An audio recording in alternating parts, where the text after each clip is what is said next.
복원력이라고 하는 단어가 있습니다. 복원력이 뭐냐면요, 비행기나 배가 바람이나 큰 파도 등 외부의 힘에 의해서 한쪽으로 기울어졌다가 다시 원래의 위치로 돌아오는 힘을 말합니다. 우리 인생에도 복원력이 필요합니다. 왜냐하면 우리가 살아가는 동안 언제나 잠잠한 순풍만이 있는 것이 아니기 때문입니다. 그러므로 인생의 풍파가 오는 것을 이상하게 생각하지 말아야 합니다. 인생의 고난은 우리가 살아있는 동안에 오고 살아있다라고 하는 증거이기도 합니다. 그래서 하나님께서는 때때로 우리 인생을 바닥까지 내려가도록 방치하십니다. 도저히 일어설 수 없을 정도로 힘든 인생의 위기와 아픔과 고통을 통해서 인생의 바닥에서만 경험할 수 있는 하나님의 뜻을 보게 하십니다. 그러나 그 가운데서 분명히 기억해야 할 것은 감당할 고난 외에는 주시지 않는 하나님의 사랑입니다. 그러므로 현재 고난은 아픔이 아니라 더 큰 복을 주시기 위한 하나님의 복으로 나가는 시간임을 믿어야 합니다. 하나님께서는 분명히 통과할 수 있도록 힘이 되는 사람이나 환경을 주셨다는 사실을 믿어야 합니다. 그러니 완전히 넘어지지 않도록 붙잡아 주신 하나님의 손길을 믿고 우리의 삶의 복원력이 되시는 하나님의 말씀과 예배와 기도의 삶으로 승리하는 인생을 살아야 합니다. 자, 하나님께서는 오늘 본문을 통해서 이제 전쟁 이후 밀려오는 이 긴장감, 전쟁 이후 밀려왔던 그 긴장감이 풀리자 정서적으로 두려움과 실망이라고 하는 감정에 사로잡힌 아브라함에 대해서 말씀합니다. 또한 불법이 난무하고 이 위험한 가나안 땅에서 지금까지 땅 한 평은 고사하고 자식 하나도 얻지 못하여서 후사가 없이 늙어가고 있는 그 아브라함에 대해서 말씀하시고요. 그리고 이제 하란에서 하나님을 부르심을 받은 지 어연 10년이 흘렀습니다. 10년이라는 세월이 흘렀는데요. 여전히 그 하란 땅에서 하나님의 하셨던 약속이 이루어지지 않는, 어떤 약속이요? 자식과 땅에 대한 약속입니다. 그 땅 약속이 이루어지지 않는 상태에서 점점 그 이루어질 기미가 점점 사라져가는, 왜냐하면 자신의 몸이 늙어가니까요. 그 상황 속에서 점점 의심에 빠져가는 그 아브라함에 대해서 말씀합니다. 하나님께서는 그런 아브라함에게 오늘 나타나십니다.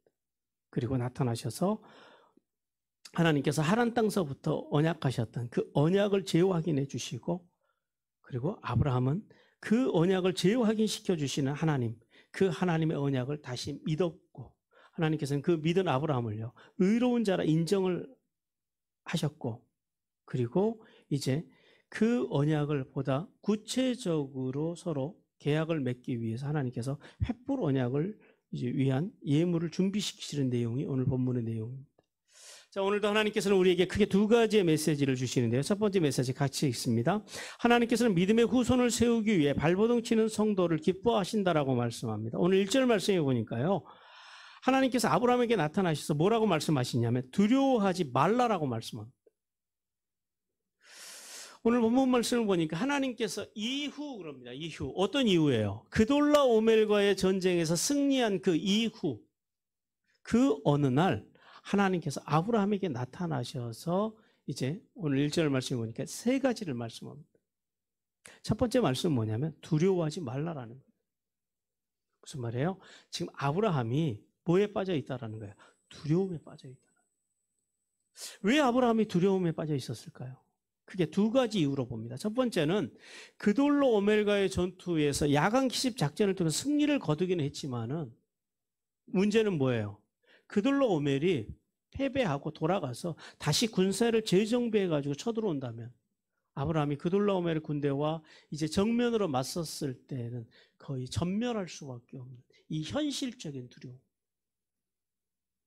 그돌라오멜이 아브라함의 정체를 알고 다시 쳐들어온다면 이제 그돌라오멜에 의해서 멸망할 수도 있다라고 하는 그 두려움. 그 두려움이 아브라함에게 있었다라는.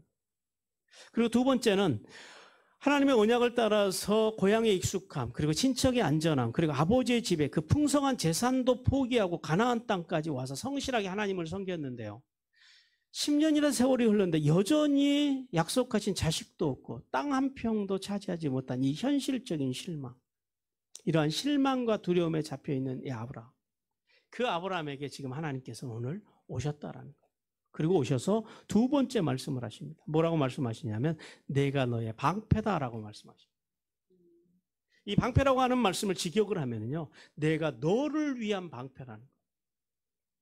하나님께서는 아브라함을 위해서 오늘 여기 지금 아브라함에게 계시고 아브라함과 함께 하신다라는 거예요. 이제 전쟁의 긴장이 풀리고 그돌라오멜의 공격에 대한 두려움과 언약이 이루어지지 않음에 대해서 실망에 사로잡힌 그 아브라함에게 나타나서 하나님께서 방패라고 하는 말씀은 무슨 말씀이냐면 내가 너의 보호자라는 거예요. 그래서 두려워하거나 실망이라고 하는 감정에 사로잡혀 있지 말라라는 거예요. 그것은 그리스도를 믿는, 하나님을 믿는 사람들의 감정이 되어서는 안 된다라는 거예요.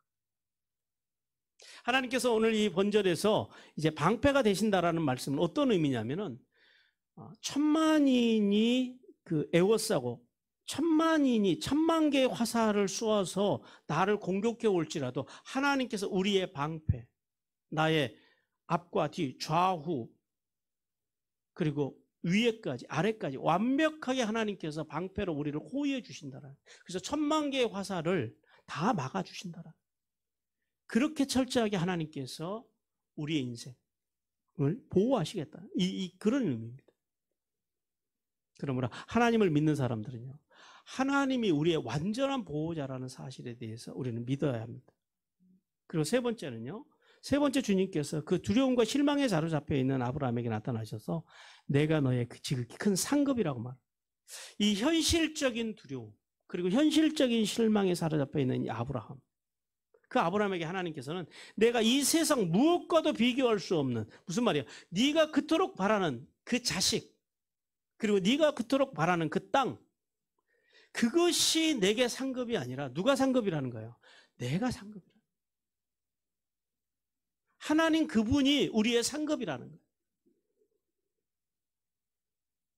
왜냐하면 아무리 우리가 이 땅에서 자식을 갖고 그리고 세상 모든 것을 다 가졌다 할지라도요, 하나님이 함께 하시지 않으면 그것은 결코 복이 될 수 없다라는 거예요. 때로는 그 자체가 우리에게 저주가 될 수 있다라는 거예요. 그래서 결론적으로 누구만이 우리의 복이라고요? 하나님만이 복이라는 거예요. 이 모든 것들이 하나님 안에 있을 때 진정한 복이 된다라는 거예요. 그래서 하나님께서는 그런 의미에서 내가 너의 진정한 상급, 내 복, 너의 보상이라고 너의 믿음의 보상이라고 말씀하십니다. 성도 여러분, 여러분은 무엇으로 여러분의 복을 삼고 살아가십니까? 무엇으로 여러분의 상급을 쌓고 살아가십니까? 우리는 오늘 이 본문 속에서 우리가 깨달아야 되는 것이 뭐냐면, 우리가 아무리 오늘 예수 그리스도를 잘 믿는다 할지라도요, 우리는 여전히 아브라함과 같이 연약한 존재라는 사실을 우리는 깨달아야 합니다. 그래서 우리는요, 아브라함처럼 늘 의심할 수밖에 없는 존재고 쉽게 넘어질 수밖에 없는 존재이고, 살아있음으로 오는 이 각종 인생의 문제들로 인해서 언제라도 불신앙에 빠질 수밖에 없는 인생이 누구다? 그게 우리다. 아무리 믿음이 대단한 척 해도요, 결국은 우리가 아브라함과 같이 연약한 존재라는 사실을 우리는 알아야 돼요. 그래서 신앙이라고 하는 게 뭐냐? 신앙은 자신의 연약함, 자신의 부족함, 그리고 하나님 앞에서 얼마나 우리가 천박하고 악하고 더러운 죄인인지 깨닫는 것. 그러니까 자신의 밑바닥을 보면 볼수록 그 사람은 거기서부터 신앙생활을 잘할 수 있는, 그것이 신앙의 출발이 된다라는 거예요. 자기가 괜찮다고 하는 사람들은요, 신앙생활을 잘하기가 힘듭니다.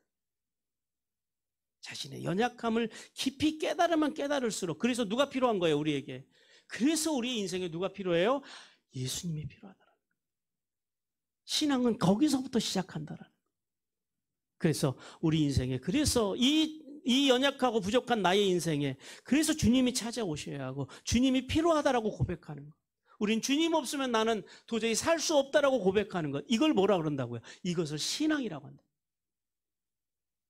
그리고 더 나가서 예수님이 우리의 모든 책임을 져주시는 예수님이 우리의 무거운 짐을 십자가에 져주시고 아무 공로 없는 우리에게 오셔서 우리의 방패가 되어주시고 우리의 보호자가 되어주셨다는 사실을 믿는 것.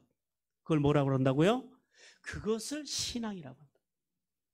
단순히 이 땅에서 잘 되고 성공하고 이것이 신앙의 결론이 아니라 우리의 마음 깊은 곳에서 그분을 신뢰하는 것. 나의 연약함 때문에 그분이 돌아가셨다는 사실을 믿는 것. 그리고 그분만 바라보는 것. 그분만으로 복을 삼고 살아가는 것. 그것을 신앙생활이라고. 우리 요한복음 14장 1절 같이 읽습니다. 너희는 마음에 근심하지 말라. 하나님을 믿으니 또 나를 믿으라. 그러므로 우리가 살아있는 동안 찾아오는 이 인생의 문제들, 이 인생의 두려움과 실망의 문제들, 하나님의 사람들은요, 여기에 사로잡혀 있으면 안 된다. 그것이 찾아올 수는 있지만 그것이 우리의 감정의 전체를 지배하게 해서는 안 된다라는 거예요. 왜요? 우리의 방패와 보호자는 누구시라고요? 예수 그리스도시라. 하나님을 믿는 사람들, 예수 그리스도를 믿는 사람들, 예수 그리스도를 구주로 영접하는 사람들은 우리의 인생에, 우리의 연약함 때문에, 우리의 부족함 때문에 십자가에 달려두고 주신 예수님이 우리의 삶을 이 땅에서부터 영원한 하나님 나라까지 책임져 주시는 분이기 때문에 우리는 그분을 붙잡고 그분의 말씀과 말씀의 정신으로 살기 위해 발버둥 치므로 우리가 늘 기쁨의 감정들을 가지고 하늘 복과 땅의 복을 받으며 살아가기를 주님께서 원하십니다. 계속해서 2절과 5절을 통해서 하나님께서는 아브라함에게 다시 자손을 언약해 주심에 대해서 말씀합니다. 하나님께서는 아브라함이 지금까지 하나님의 보호하심 속에서 그래도 무슨 복음 받았죠? 물질의 복음 받았어요. 어찌됐든 물질의 복음 받았는데 정작 언약하신 자식 하나도 없다라고 오늘, 그래서 자신의 인생은 불행하다라고 고백하는 이제 그 아브라함의 고백에 대해서 우리에게 말씀합니다. 아무리 기다려도 자식은 주시지 않는 그 하나님. 그 하나님께 대해서 아브라함이 서운했을까요? 안 서운했을까요? 대단히 마음이 서운했습니다. 오늘 말씀을 읽어보면 그 아브라함의 서운함이요, 고스란히 느껴집니다. 그래서 이 서운한 감정을 담아서 아브라함이요, 하나님 앞에 이제 제안을 드립니다. 상속자에 대한 제안을 드립니다. 비록 자신과 피를 나누진 않았지만 자신이 자식같이 기른 사람이 하나 있다라는 거예요. 그게 누구예요? 엘리에셀입니다. 엘리에셀인데 그 엘리에셀로 자신의 후사를 삼자라는 거예요.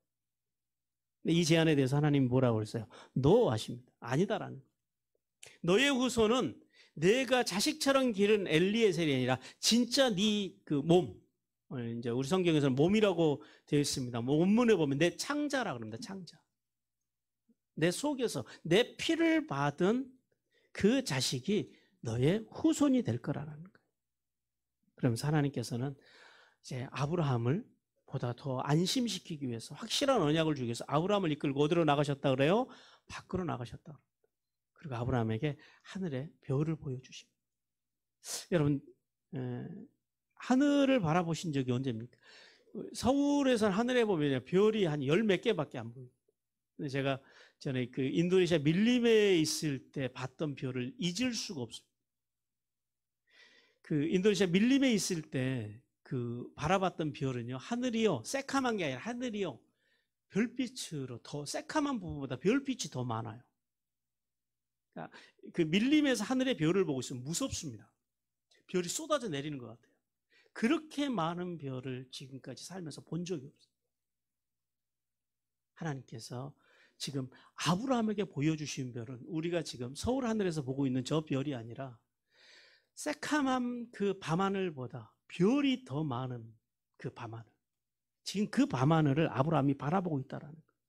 그러면서 저 별들처럼 너의 자손을 줄 것이고, 그리고 저 별들처럼 너의 자손이 빛나는 인생을 살아가게 될 것이라고 말씀합니다.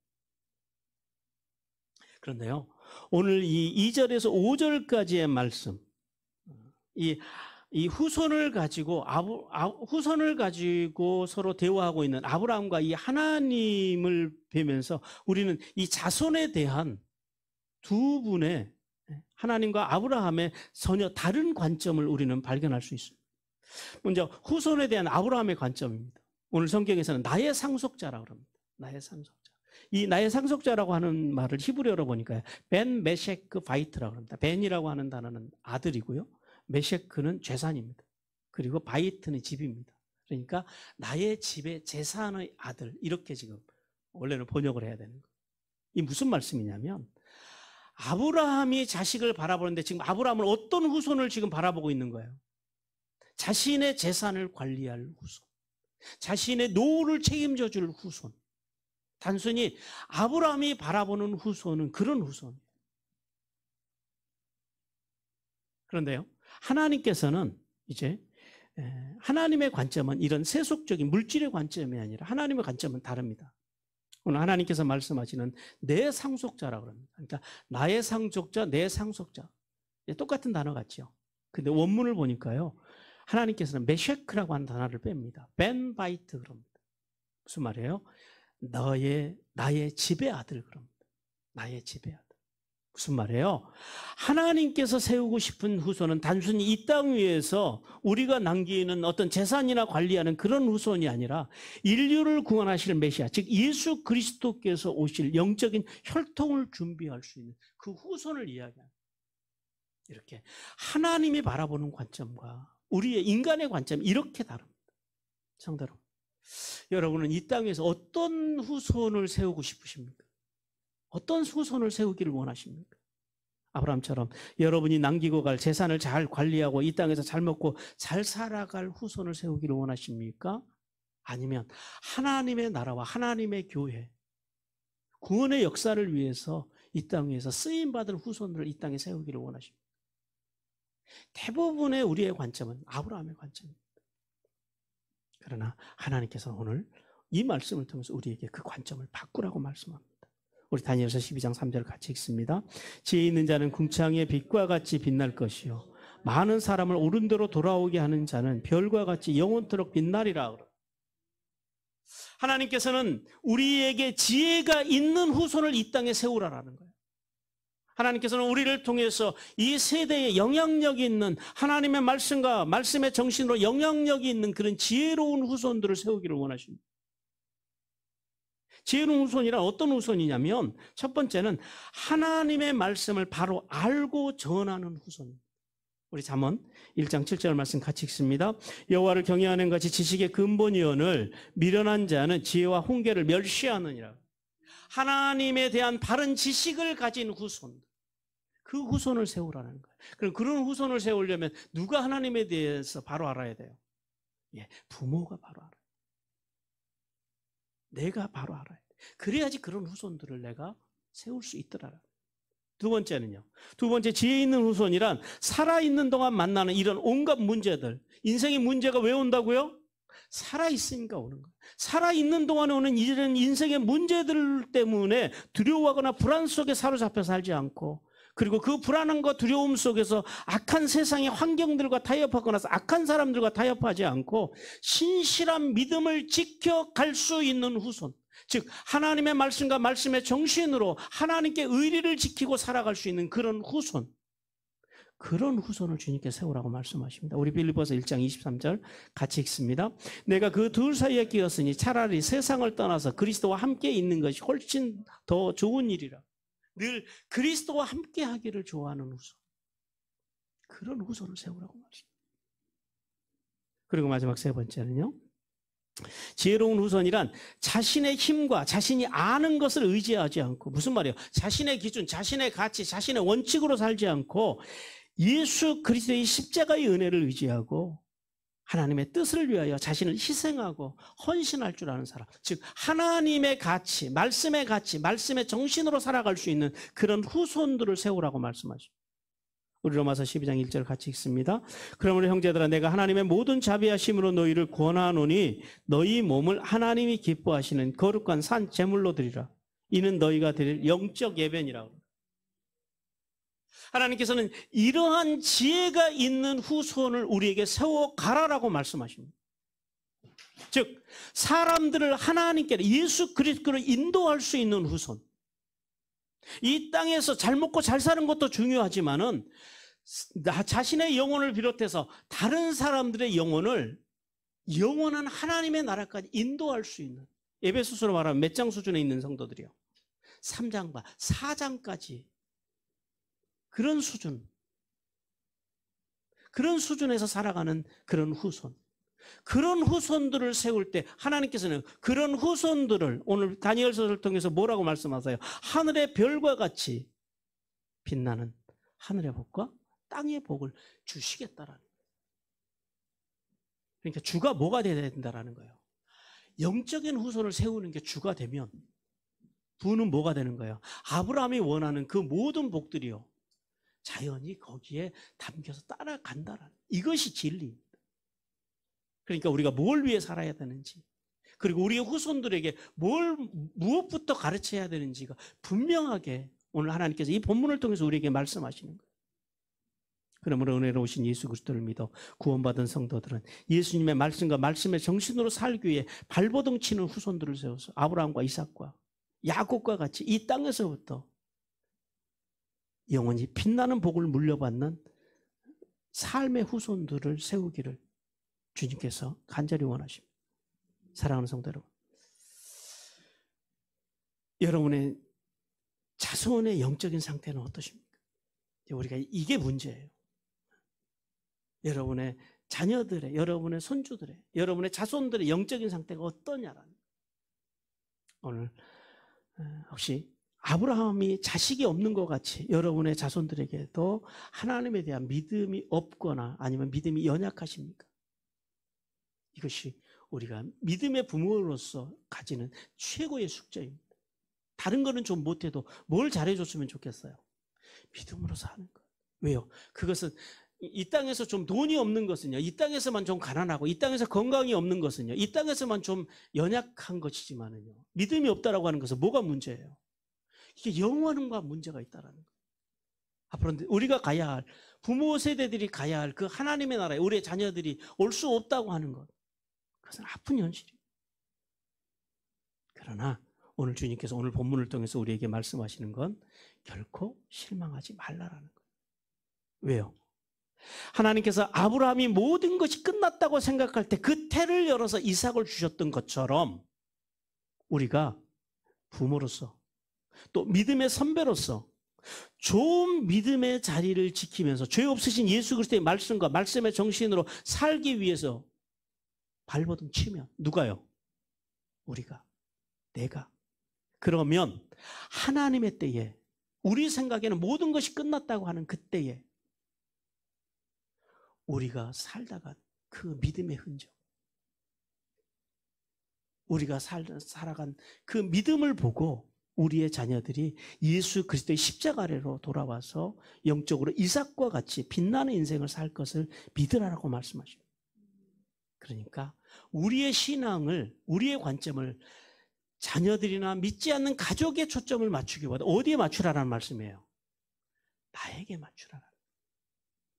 내가 잘 살다 가면 내 생명이 이 땅에서 끝나도 내 자녀들이 그 길을 분명히 따라올 것을 믿고 또 따라오게 하실 것이라는 주님의 약속이 오늘 본문의 말씀 속에 숨어 있음을 믿고 그렇게 내가 살기 위해서 먼저 발버둥 치는 삶으로 좋은 믿음의 영향력을 후손들에게 흘려보내는 복된 부모요 믿음의 선배들이 되시기를 주님께서 간절히 원하십니다.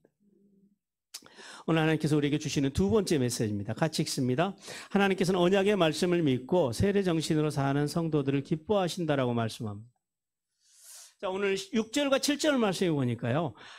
아브라함의 믿음을 보시고 하나님께서는 그 아브라함을 의로 여기시고 더 나아가서 땅에 대한 약속을 재차 확인해 주셨다고 말씀합니다.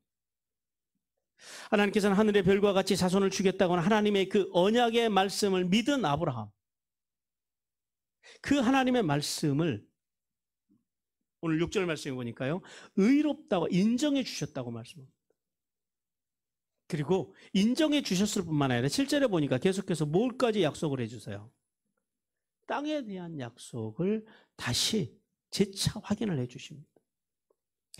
전쟁으로 인한 두려움과 자손에 대한 이 실망과 불안에 빠져 있는 아브라함은 이제 환상 중에 나타나셔서 자신과 아내 사라가 이미 늙었다는 이 현실적인 한계에도 불구하고 이제 언약을 주시는, 언약에 신실하신 하나님이 주신 말씀과 그 약속을 확실히 믿었습니다. 하나님께서는 아브라함을 의롭다고 인정해 주시고 이제 땅의 복까지 다시 확인해 주시는 그 은혜, 그 은혜가 왜 임했는지를 우리는 봐야 됩니다. 오늘 많은 사람들은 우리가 뭘 잘해야지 주님께서 우리를 기뻐하시고 우리를 구원해 주신다고 이야기합니다. 쉽게 말해서 뭐예요? 행위 믿음이라고 합니다. 그거를. 그래서 그걸 이제 우리가 율법 중심 믿음이, 그러니까 율법주의라고도 부르는데요. 그것이 아니었다라는 거예요. 오늘 하나님께서 아브라함이 뭘 보셨다 그래요? 믿음을 보셨다.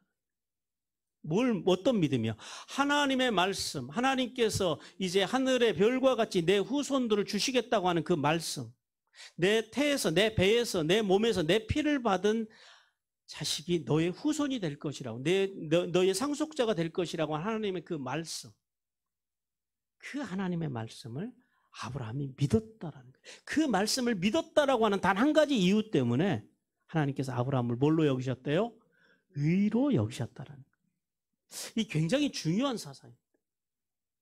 오늘날 이 믿음에 대한 그 생각들이 이제 교회 안에서 많은 의견들을 만들어냅니다. 오늘날 유대인들이나 또 이제 교회를 다니는 사람들, 어떤 사람들은요, 우리가 구원을 받으려면 유대인들은 할례를 받아야 된다고 생각을 해요. 그래서 할례를 안 받으면은 구원을 못 받는다고 생각합니다. 그래서 유대인들의 제일 큰 욕이 뭐냐면 할례 없는 사람입니다. 할례 없는 이가 이게 유대인들이 제일 큰 욕입니다. 그럼 구원받지 못할 자라는 말이거든요. 또 교회 안에서도 어떤 분들은 우리가 세례를 받아야지 구원을 받는다고 생각해요. 어떻게 생각하세요? 세례 안 받으면 구원을 받을까요? 못 받을까요? 예, 받습니다. 세례와 구원은 상관이 없습니다. 그리고 어떤 분들은요, 우리가 뭘 잘해야지 구원을 받는다고 생각을 해요. 선을 쌓아야, 착한 일을 많이 해야지 구원을 받는다고 생각합니다. 이제 그런 것들을 강조하는 그런 이제 교단들이나 또 교파들이 있어요. 우리 로마서 4장 1절에서 3절 말씀 같이 한번 읽어봅니다. 시작. 그런즉 육신으로 우리 조상인 아브라함이 무엇을 얻었다 하리요? 만일 아브라함이 행위로서 의롭다 하심을 받았다면 자랑할 것이 있으려니와 하나님 앞에서는 없느니라. 성경이 무엇을 말하느냐? 아브라함이 하나님을 믿음에 그것이 그에게 의로 여겨진 바 되었느니라. 아브라함이 뭘로 하나님 앞에서 의로 인정받았다고요? 믿음이라는. 자, 오늘 본문을 통해서 하나님께서 우리에게 크게 두 가지를 말씀합니다. 첫 번째는 뭐냐면 믿음입니다. 믿음이 뭐냐라는 거예요. 자, 믿음이 뭐라고요? 하나님의 말씀을 믿는 것이고 하나님의 말씀을 존중하는 것이고 하나님 말씀대로 살기에 발버둥 친다라는 의미라고 제가 말씀드렸습니다. 왜 제가 이제 이런 말씀을 드리냐면은 이 믿음이라고 하는 단어 때문에 그렇습니다. 알파벳. 이제 믿음이라고 하는 단어를 에무나라고 합니다. 에메트라고 합니다. 에메트. 이제 에무나라고 하는 말은 이제 믿음이라고 진리라고도 씁니다만 이 믿음이라고 하는 말은 이 에메트라는 단어를 쓰기도 합니다. 이 진리라는 뜻도 되고 믿음이라고 하는 단어도 되는데요.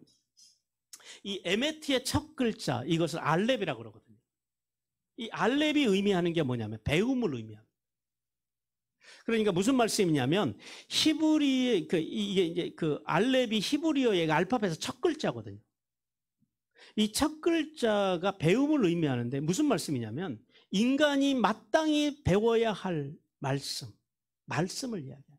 그래서 이 알렙은 말씀을 의미합니다. 뭘 배워야 된다라는 거예요? 말씀을 배워야 한다라는 거예요. 그래서 말씀을 믿는 것이 믿음이라는 거예요. 그다음 두 번째 맴이라고 하는 글자입니다. 이 글자는 히브리어의 그 알파벳 중에서 맨 한가운데 등장합니다.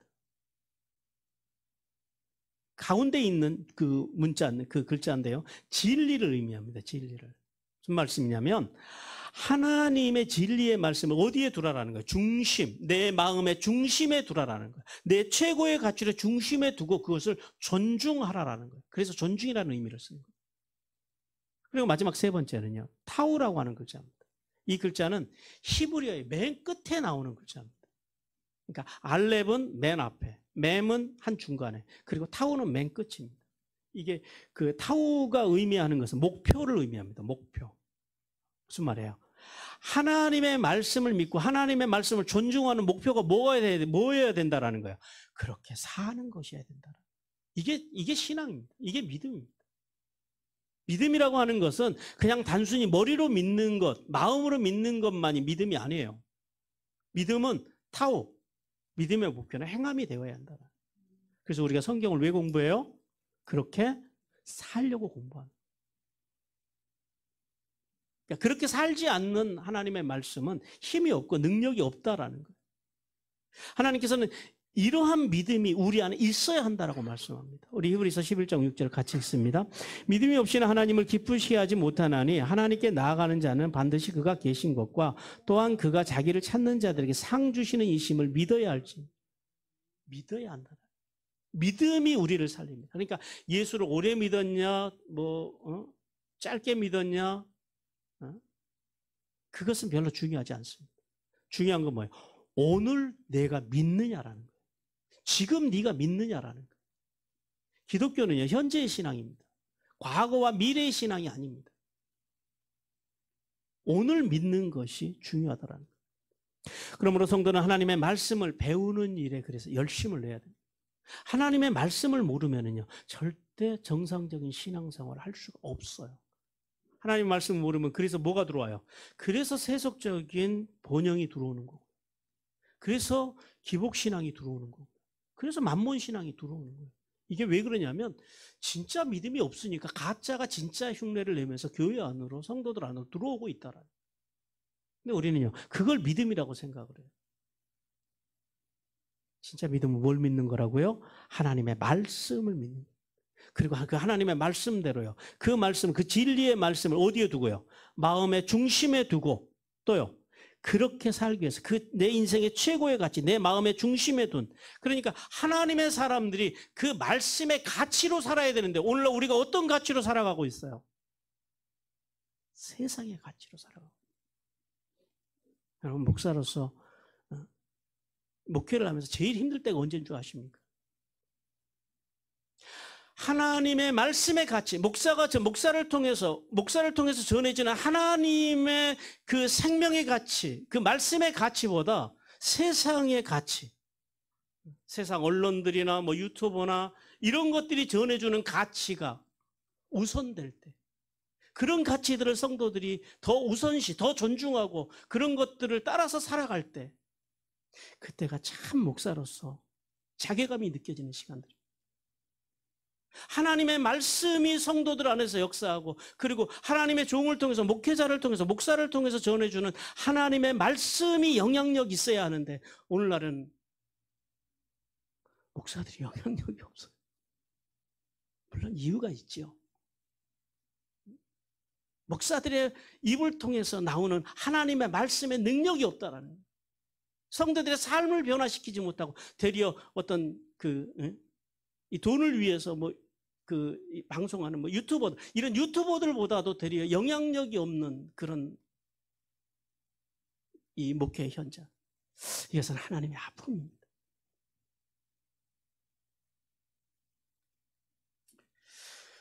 그리고 하나님께서 이제 두 번째 주시는 약속은 뭐냐면 땅에 대한 약속입니다. 하나님께서는 아브라함의 믿음을 보시고 뭘 보셨어요? 그 믿음을 보시고 그를 의로 인정해 주셨을 뿐만 아니라 오늘 뭐라 그러세요? 갈대아 우르에서 불러내신 것이 너에게 자식만이 아니라 땅도 같이 주기 위함이라고 말씀하십니다. 우리 요한일서 1장, 요한 3서 1장 2절 말씀 같이 읽습니다. 시작. 사랑하는 자여, 내 영혼이 잘된 같이 내가 범사에 잘되고 강건하기를 내가 간구하노라. 여러분, 하나님께서는요, 오늘도 우리에게 하늘의 복만을 이야기하지 않으십니다. 예수 그리스도의 그 대속의 은혜를 받은 주님께서 우리를 이렇게 교회로 불러 모으신 것은 단순히 우리의 영혼의 구원뿐만 아니라 예수 믿고 천당 가는 것만을 주님께서 말씀하시는 것이 아니라, 하나님께서는요, 우리가 예수 믿고 천당 가는 복과 함께, 하늘의 복과 함께 땅의 복, 이 땅에서 범사가 잘 되는 강건한 복도 함께 주시기 위함이라는 사실을 깨닫기를 주님께서 원하십니다. 그리고 이제 오늘 마지막 8절에서 11절을 통해서 이제 언약 체결, 횃불 언약을 체결하시기 위해서, 맺기 위해서 준비케 하시는 하나님에 대해서 말씀합니다. 하나님께서는 아브라함이 하나님의 말씀을 믿고 하나님의 말씀을 이제 하나님께서 행하실 일에 대한 기대를 질문으로 고백했다고 말씀합니다. 이게 무슨 말씀이냐면 오늘 8절 말씀을 우리가 잘 보면은요, 8절 말씀을 우리가 오해할 수 있다라는 거예요. 마치 아브라함이 믿음이 아직도 없어서 믿음이 온전치가 않아서 하나님의 말씀을 아직 덜 믿어서 표징을 구한 것처럼 그렇게 우리가 8절 말씀을 읽을 수가 있습니다. 그런데요, 원문을 자세히 보면 아니에요. 원문을 자세히 보면 이미 6절에서 아브라함이요, 하나님의 말씀을 어떻게 했대요? 믿었다라는 거예요. 그렇죠? 그럼 믿음의 문제는 끝났어요. 그런데 8절 말씀에 와가지고 마치 다시 믿음이 없는 것처럼 그럼 하나님 표징을 보여주세요라고 하는 뉘앙스로 성경이 비춰집니다. 오늘 우리 그 개역개정 성경이. 그런데 원문을 보면 그런 게 아니고요. 하나님께서 장차 행하실 큰 믿음과 기대에 대한 신앙의 고백으로 봐야 됩니다. 하나님께서 이제 말씀하신 대로 자신에게서 점점 자신의 몸은 늙어져 가고 늘 아직도 이 실망감과 두려움에 사로잡혀 있던 자기에게 하나님께서 주셨던 그 말씀, 그 언약, 이제 그 언약을 확실히 믿고 그 언약이 앞으로 어떻게 이루어질 것인가, 하나님께서 어떻게 어느 시점에서 행할 것인가에 대한 그런 기대를 가지고 지금 하나님 앞에 이 말씀을, 이 고백을 드리고 있다라는 거예요. 그래서 하나님께서는 이제 횃불 언약을 맺으시기 위해서 이제 아브라함에게 당신을 위해서 3년 된 암소와 수양과 산비둘기와 집비둘기를 준비하라고 말씀합니다. 하나님께서 이 횃불 언약을 준비하시는 이 과정을 통해서 이제 세 가지를 우리에게 말씀합니다. 첫 번째는 뭐냐면 3년 된 짐승의 의미입니다. 왜 굳이 3년이셨을까요?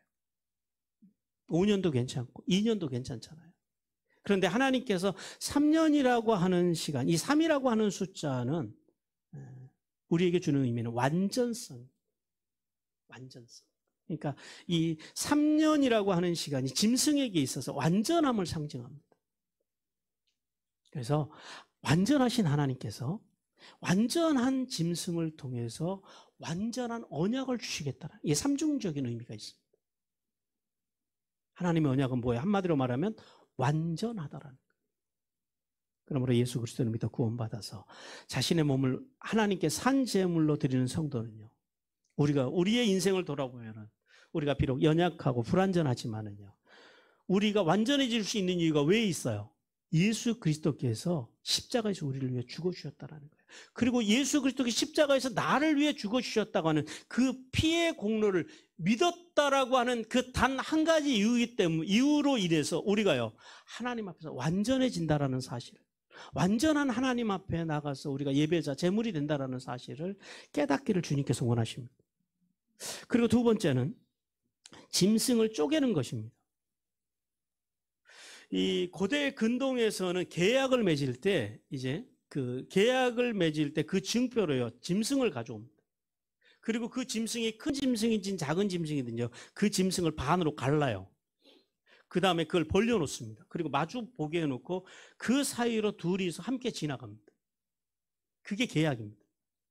무슨 말이에요? 뭘 의미하는 거예요?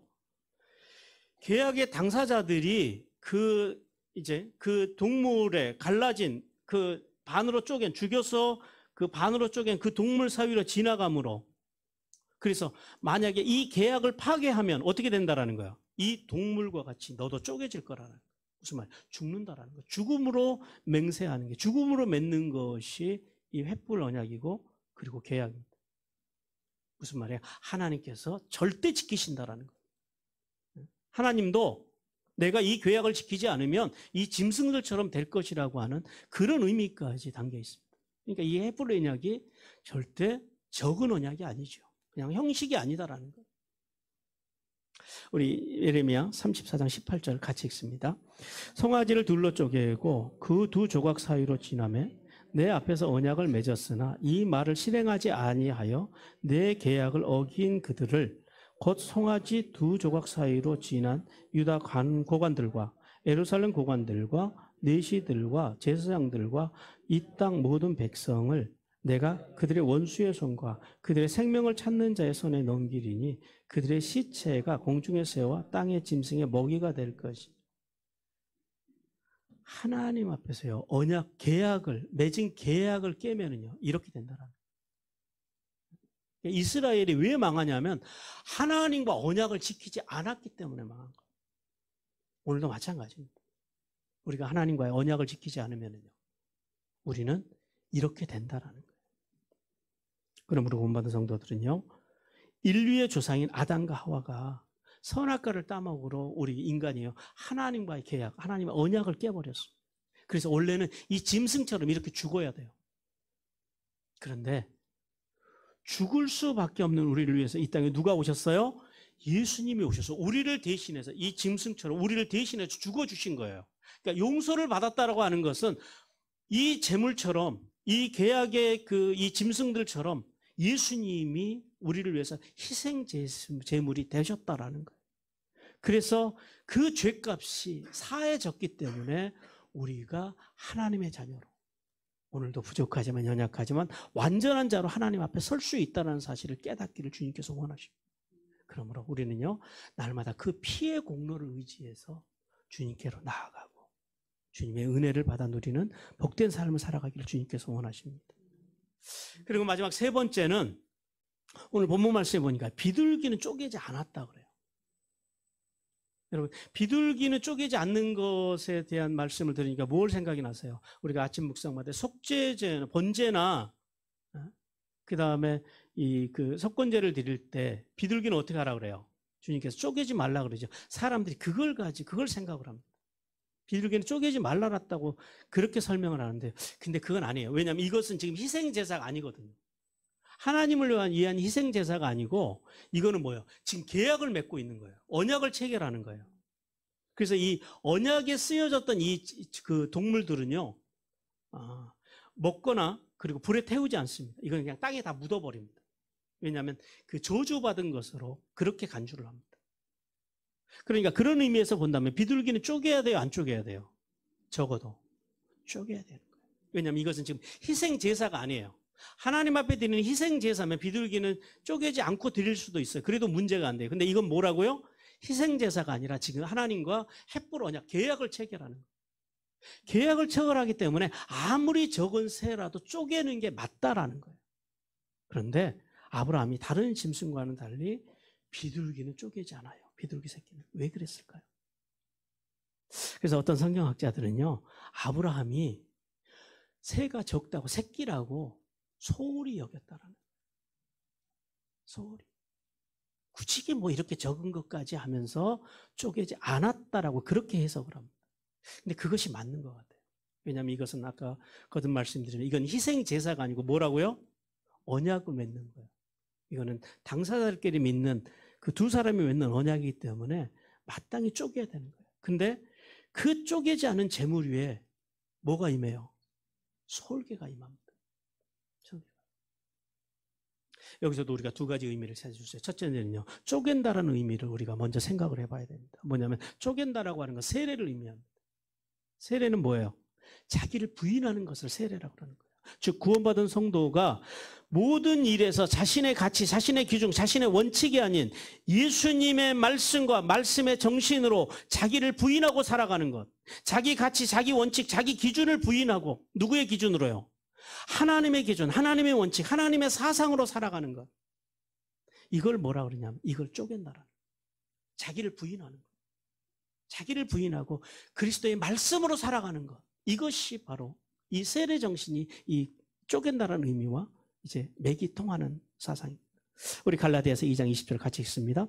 내가 그리스도와 함께 십자가에 못 박혔나니 그런즉 이제는 내가 산 것이 아니요 오직 내 안에 그리스도께서 사시는 것이라. 이제 내가 육체 가운데 사는 것은 나를 사랑하사 나를 위하여 자기 자신을 보내신 하나님의 아들을 믿는 믿음 안에서 사는 것. 이것이 세례라는 거예요. 이것이 쪼개는 거예요.